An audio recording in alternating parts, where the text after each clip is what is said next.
నిలువద్దము నిన్ను ఎప్పుడైనా నువ్వు ఎవ్వరు అని అడిగేనా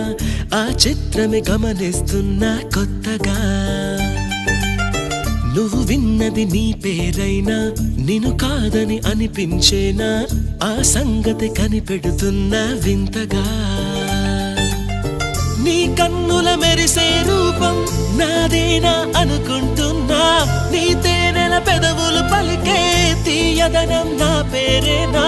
అది నువ్వే అని నువ్వే చెబుతూ ఉన్నా